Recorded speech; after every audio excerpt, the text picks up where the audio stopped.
People often ask me, what are the basic skills of communication? So if you're like many busy professionals, you know that effective communication is critical to success, both on the job and in your life.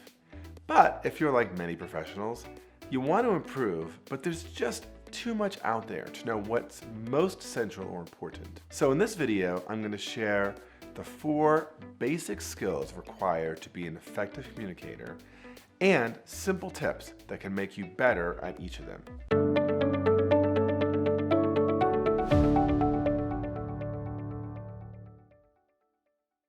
First, when I talk about communication, I mean all of the messages one sends, spoken, written, verbal, nonverbal, with an effort to influence others in some way. To be clear, I certainly mean what someone says, but I also mean what they don't say, or how they say it, or what is their stance, etc.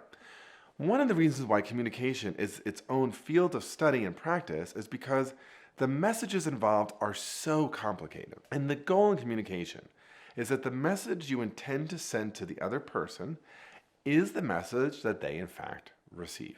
Now, I think most of us know this goal is much easier said than done. So let's discuss the 4 skills that increase one's ability to be an excellent communicator. And I'm going to start with the one that is the most important, which is active listening. This is always super surprising to people. They're like, I'm interested in being an effective communicator.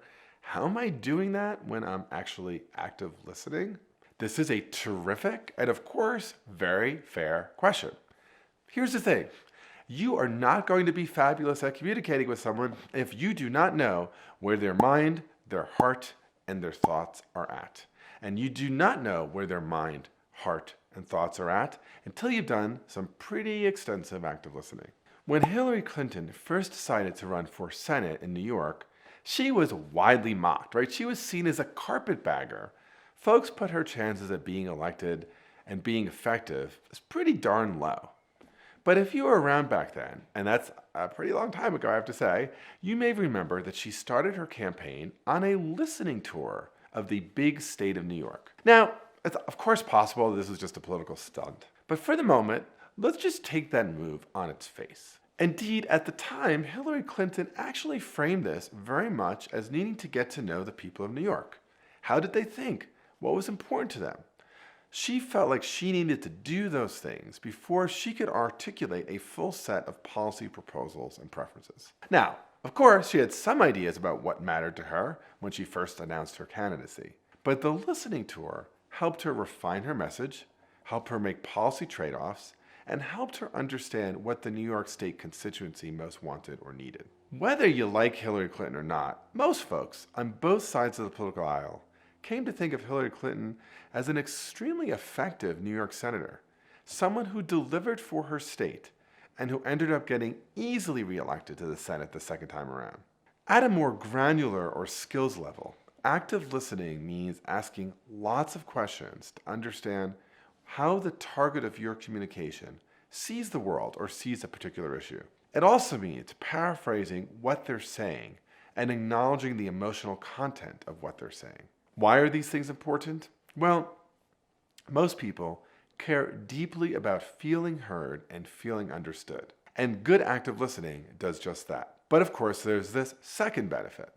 A whole raft of research suggests that when someone feels heard and feels understood and feels seen, they're actually likely to reciprocate by listening themselves. And of course, you're unlikely to be a great communicator if you can never get the other side to listen to you when it's your turn to communicate a message. So by starting with active listening, I get a few advantages as a communicator. First, I learn what matters to the person with whom I'm communicating. Second, I make them feel heard, and I increase the likelihood that they will listen to me by invoking that reciprocity principle. The second important skill is effective assertion. Now, a common mistake that people make in communication is that they confuse effective assertion with aggression. Being aggressive or loud or insistent or repetitive is not effective as an approach to communication. Effective assertion, however, does have a few key attributes. First, It usually has a point or a conclusion that's supported with a piece of observed data in the world and then some reasoning that is attached to it. Good communication often uses a tool developed by Chris Argyris and Don Schoen of Harvard Business School called the ladder of inference. So if you take a look at this graphic, at the top of the ladder are what we call conclusions, the kind of assertive statements that someone is making when they're communicating. For example, they might say something like, Bob's YouTube videos are the very best, or Bob's YouTube videos are so boring.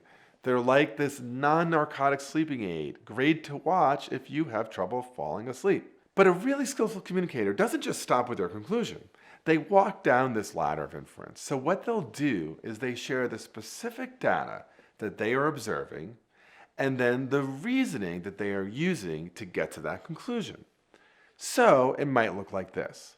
They'll say, Bob's YouTube videos are the best. That's the conclusion. Then they'll say, when he makes a point, he always tries to tell a story. That's the observed data. And when he tells the story, it makes the example real and tangible to me. That's the reasoning. And then they say again, and to me, a YouTube video should be real and tangible. Similarly, the person who says, Bob's YouTube videos, they're the worst, totally boring. They might say, his videos are boring because they are often about negotiation and communication, and they go on for 10 to 12 minutes. Again, that is the data. Then they'll say, to me, a really good YouTube video should focus on the entertainment industry and be 3 to 5 minutes long. That's their reasoning. And then they'll say, that's why I find Bob's videos boring. So when you're trying to assert in communication, try to share your conclusion succinctly, but also the specific data and the reasoning you use to make your conclusion. Third important skill for communication, skillful framing. So skillful framing connects, importantly, to active listening. Why? Well, it's hard to frame an issue skillfully if you don't know what matters to the person with whom you're communicating. So let me give you an example of the importance of framing. A bunch of years ago, some students from Harvard College came to me and they were really interested in trying to get Harvard University to divest from fossil fuel companies. And part of their task was to try to understand who makes decisions in the Harvard universe and who's influential in the Harvard universe. And one of the people we came up with as being influential, not decision-making, but influential, was the Dean of Admissions.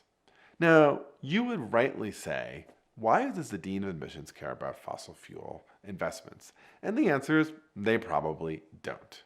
But if we're trying to think about how do we frame an issue in a way that makes somebody who maybe doesn't care much about an issue care, the way we do that is by figuring out what they do care about.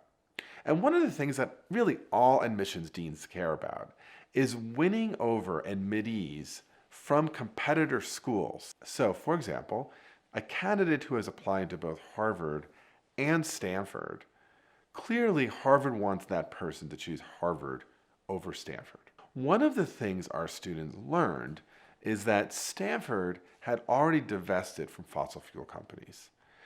And they were able to then make the case that there was a non-trivial number of cross-admittees to Harvard and Stanford who actually were choosing Stanford because from their perspective, Stanford had more enlightened policies when it came to investment strategy. With this information, now the Harvard students could actually frame their argument to the Harvard dean in a way that made that dean actually care about fossil fuel investments. So this is an example of how framing an argument in a way that appeals to the interests and concerns of your protagonist is critically important.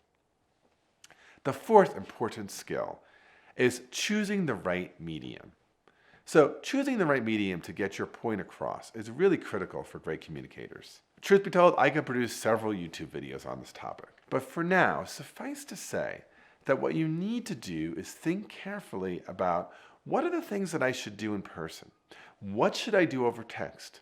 What might be better done, I don't know, over Twitter or TikTok or Instagram or yes, YouTube, right? Part of what you need to be thinking about, once again, is who is the intended audience. If you're trying to communicate with people over the age of 60, it's probably the case that TikTok isn't going to be your very best medium. Similarly, if you're trying to communicate with a Gen Z new worker in your company, setting up a phone call might suggest you kind of have a tin ear. So if you want to focus on your skill building and communication, start with these 4 items. First, improve your skills in active listening. Second, work hard to build effective assertion skills. Third, be sure to frame your points in ways that appeal most with your intended audience. And finally, be sure to match the message to the medium and to the audience. If you want to continue your learning and be a better communicator, watch the next video on how to improve your communication skills. And of course, I'd be grateful if you like this video, if you could hit like, subscribe, and ring the bell. I'm Bob Bordone. Thanks for watching. Let's keep negotiating. Here's the next video. You could always improve your negotiation skills.